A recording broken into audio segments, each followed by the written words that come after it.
20 سال فرق نمیکنه شما بزرگتر یا پارتنرت بزرگتر؟ نه ایشون بزرگتر باشه. کلا 20 سال پارتنرت بزرگتر باشه اوکی. نهایت روم نمیشه پسرها معمولا باید بزرگتر باشن، به خاطر فهم عقلانی معمولا پسرها کمتر میفهمن. خب دختر یه مقدار تو سن پایین گیر میدن و پسر اصلا از این موضوع خوششون نمیاد. اینطوری که یه ذره ترسیدم گفتم داشتم. سلام بچه‌ها، امیدوارم حالتون خوب باشه. تو ویدیوی امروز از مردم راجع به اختلاف سنی تو رابطه پرسیدیم. نظریه خیلی جنجالی و باحالی دادن. پس آخر ویدیو نگاه کنین، لایک و کامنت و ساب یادتون نره. برو بریم. سلام. سلام. خوب هستین؟ قربون شما. اسمتون رو میتونم بپرسم؟ سونیا، خوشبختم سونیا، سوال امروز ما اینه که اختلاف سنی برای شما تو رابطه چقدر مهمه و اینکه ترجیح میدین که با پارتنرتون چقدر اختلاف سنی داشته باشه؟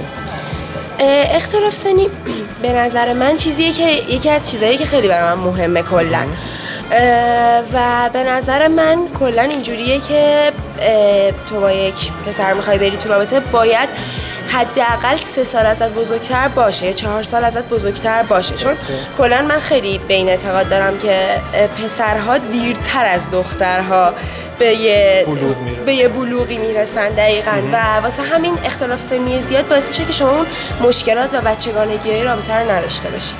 پس حداقل 3 سال بزرگتر باشه به بالا. تا چند؟ نه دیگه، حالا دیگه تا 7 6 تا 6 7 سال. اوکی. یه چیز جالبی که هست این که پسرها به نظر چرا اوکی ان که پارتنرشون از خودشون بزرگتر باشه؟ یعنی اونا مشکلی ندارن که تا 10 سال هم پارتنرشون از خودشون بزرگتر باشه. روم نمیشه باید بوق بذاریم یعنی. آره. خودشون حس میزنن که نه خیلی من دیدگاه‌های مختلفی از دوستای مثلا که پسرن شنیدم. یه سری‌ها میگن چون ما خیلی آدمای دل بشکنیم می‌خوایم بریم با یکی بزرگتر دلشو نشکنیم، مثلا قبلا دل شکستگیاشو کرده باشه. یه سری‌ها به خاطر موضوعات دیگه. ولی فکر کنم همون موضوعات دیگه بیشتره. آره قطعاً. خیلی عالی. و آزادیای بیشتری داره دختر بزرگتر. وقتی تو با یکی که کوچیک‌تر از خودت میای تو رابطه، شب نمیتونه بعضی جاها بمونه، بعضی جاها نمیتونه بیاد مسافرت و پسرا نمیتونن این آزادی‌ها رو نداشته باشن. شما خودتون این آزادی‌ها رو تو رابطه میدین به پارتنرتون واسه مسافرت، رفت و آمد؟ بستگی داره چند وقت باهاش باشن و چقدر باهاش آشنایی داشته باشن، میدونیم اعتماد داشته باشن. آره. اگه اوکی باشین، اعتماد داشته باشین، مسافرت میریم بیرون، ما به راست همه چی. خیلی عالی. سلام. خوب هستین؟ قربان شما هست. ممنون. اسمتون به من میگی؟ ارشیا هستم. خوشبختم آقا ارشیا. آقا ارشیا، سوال امروز ما اینه که به نظر شما اختلاف سنی تو رابطه چقدر باید باشه و شما خودت به عنوان یه فرد چقدر با پارتنرت اختلاف سنی داشته باشی؟ من مثلا حقیقتا زیاد فرقی نداره که چقدر اختلاف سنی باشه. به نظر من بیشتر اون تجربه مهمه. بله. و اختلاف سنی هم تا نهایت 20 سال اوکیه. نهایت 20 سال. راضی قانعی هست. 20 سال فرق نمیکنه شما بزرگتر یا پارتنرت بزرگتر؟ نه ایشون بزرگتر باشه. کلا 20 سال پارتنرت بزرگتر باشه اوکی. نهایت. شما خودت متولد چندی؟ من 79 هستم. 79. خیلی عالی. یعنی تا 69 شما هندل میکنید؟ تا 69 بله. خیلی. نه تا 59. 59. فکر کنم تجربه داری یا خیلی؟ به نظرت کسی که دهه 70 رابطه باهاش راحت تره یا کسی که دهه 60؟ ببین افکار دهه 70 نزدیک‌تره دیگه. یعنی مثلا من خودم تو دهه 70 خب به هر حال مثلا طرز فکر نزدیک‌تره به هم، ولی خب اون 69 اون یکیه جا افتاده تره. بچه‌ها سلام. سلام.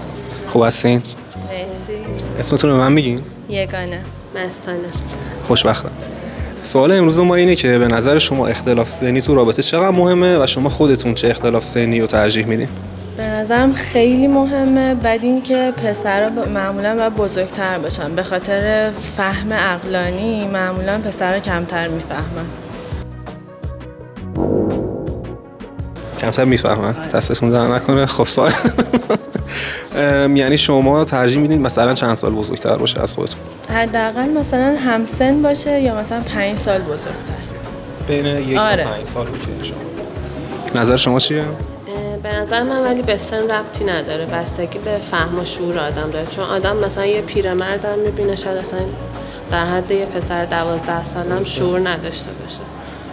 شما خودتون چه اختلاف سنی برای پارتنرتون ترجیح میدید؟ من ترجیح میدم که اگه کوچیک‌تر بود که نمیخوام باشه، دیگه از 2 سال بیشتر نباشه. 2 سال بیشتر نباشه. آره. یه نکته جالبی که هست اینه که پسرها اوکی، یعنی که پارتنرشون تا 10 سال هم بزرگتر از خودشون باشه. چرا دخترها با این قضیه اوکی نیستن به نظرتون؟ به خاطر نمیدونم بعد بوق بذاریم. کلا دخترها بیشتر رابطه رو هندل میکنن، همینجوری خودشون مادر درون دارن دیگه. یکی کوچیک‌تر هم باشه کلا با مامانشی دیگه. دوست ندارین طرف بیبی باشه دیگه، اینجوری حالت پشتوانه باشه براتون یه جورایی. همسان باشیم با هم. خیلی عالی. الان خودتون تو رابطه هستین؟ نه. بله. شما نیستین؟ اختلاف سنیتون چقدره؟ 2 سال. بزرگتر. 2 سال بزرگتر. بله. راضین اوکی همه چی؟ آره اوکی. خیلی عالی. اگه میخواین نکته اضافه کنین؟ ممنون که وقتتون رو به ما دادین. سلام. سلام. خوب هستین؟ ممنون، متشکرم. اسمتون رو میتونم بپرسم؟ من مصطفی کارگر هستم. خوشبختم آقا مصطفی. آقا مصطفی، سوال امروز ما اینه که اختلاف سنی به نظر شما توی رابطه چقدر باید باشه و ترجیح شما چیه که چقدر اختلاف سنی داشته باشین با پارتنرتون؟ به نظر من اختلاف سن آنچنان چیز مطرحی نیست، ولی خب چیزی که ترجیح میدم خودم باشه، یعنی با توجه به علم روز و چیزایی که به وجود اومده تو فرهنگ و هنجارهای اجتماعی، به نظر من دیگه نمیشه آنچنان اعتنا کرد به این موضوع. ولی چیزی که حالا خودم شخصا دوست دارم، به نظر من سن پسر نزدیک حالا 2 الی 5 سال مثلا بزرگتر باشه. بیشتر از حد به نظر من طیف سن و نسل چون یه خورده از نظر فرهنگی عوض میشه، یه خورده شاید مشکلات ایجاد کنه واسه آقا و خانم، وگرنه باز اونم دوباره گفتم که مشکل نه، ولی خب توی این رنج باشه به نظر من بهتر. 2 تا 3 سال پسر بزرگتر باشه. سلام. سلام. خوب هستین؟ مرسی. ممنون. اسمتون رو میتونم بپرسم؟ من ستاره هستم. خوشبختم. ستاره، سوال امروز ما اینه که به نظر شما اختلاف سنی تو رابطه چقدر مهمه و ترجیح شما اینه که با پارتنرتون چقدر اختلاف سنی داشته باشین؟ به نظر من سن یه عدده، بستگی به شخصیت اون طرف مقابل داره که چه مقدار پخته باشه، دیدگاهش نسبت به زندگی چه جوری باشه، چقدر تجربه کسب کرده باشه. اگر آدم پخته‌ای باشه به نظر من اهمیتی نداره. حالا بالاخره یه حد اکثری هستی که مثلا چقدر اختلاف باشه، حالا مثلا 5 سال 10 سال به نظرت دیگه تهش چقدره که 2 نفر با هم اختلاف داشته باشن علاوه سن؟ از لحاظ اینکه دختره بزرگتر بشه یا فرقی نمیکنه. فرقی نمیکنه. فکر میکنم حتی اگه همسنم باشن میتونه خوب باشه، اگه بزرگترم باشن حتی مثلا 10 سالم بزرگتر باشه. چون من پدر مادر خودم 12 سال اختلاف سنی دارم. مادرتون بزرگتر بودن؟ پدرتون بزرگتر بود. اوکی بود زندگیشون؟ خیلی عالی، زنده باشن. خب ببین، معمولا نظر پسرها اوکیه که دخترم بزرگتر باشه، فرقی نمیکنه براشون، ولی خانوما خیلی بیشتر روی این تاکید دارن که حتما پسر بزرگتر باشه. نظر شما راجع به این چیه؟ من فکر میکنم به خاطر اینه که آقایون یه ذره دیرتر شاید اون دیدگاهشون بازتر میشه نسبت به زندگی خودشونو پیدا میکنن، ولی ترجیح پسر رو به خاطر این سن بالا، یعنی دوست دارن که خب دختر یه مقدار تو سن پایین گیر میدن و پسر اصلا از این موضوع خوششون نمیاد. اینقدر گیر نده سر یه چیز کوچیک. شما خودتون تو رابطه گیر میدین یا نه؟ من خودم قبلا خیلی حساس بودم ولی الان ندیگه. پس الان شانس واسه پسرای بعدی بهتره. خیلی عالی. اگه نکته‌ای می‌خواید اضافه کنین؟ نه ممنون. سلام. خوب هستین؟ مرسی. ممنون. اسمتون به من میگی؟ من شد. خوشبختم آقا شربین. آقا شربین، سوال امروز ما اینه که اختلاف سنی به نظر شما توی رابطه چقدر مهمه و ترجیح خودتون اینه که با پارتنرتون چقدر اختلاف سنی داشته باشین؟ خب اختلاف سنی خب خیلی چیز مهمیه تو رابطه. معمولاً مثلا اینایی که میگن سنی عدد و اینا بیشتر خب یه چیز چرت و پرتی از نظر من، ولی معمولا پسر بزرگتر باشه 2 سال یا حد اکثر 1 سال، 2 سال 1 سال بزرگتر باشه خیلی بهتره از نظر من. تجربه‌ای که بنده داشتم بهتره. خب رابطه فکر نمی‌کنی رابطه با مثلا دختری که از خودت کوچیک‌تر باشه یه ذره چالشش بیشتر باشه تا دختری که از خودت بزرگتر باشه؟ باز کمتره تا دختری که ازم کمتره. بزرگتر باشه، ولی خب دختری که بزرگتر از من باشه خب 100% توقعاتش خیلی بیشتر از منه. توقعاتش کلا خیلی بیشتره. من مخالفم. الان شما خودتون تو رابطه این؟ من بله. چقدر اختلاف سنی دارین؟ یه سال.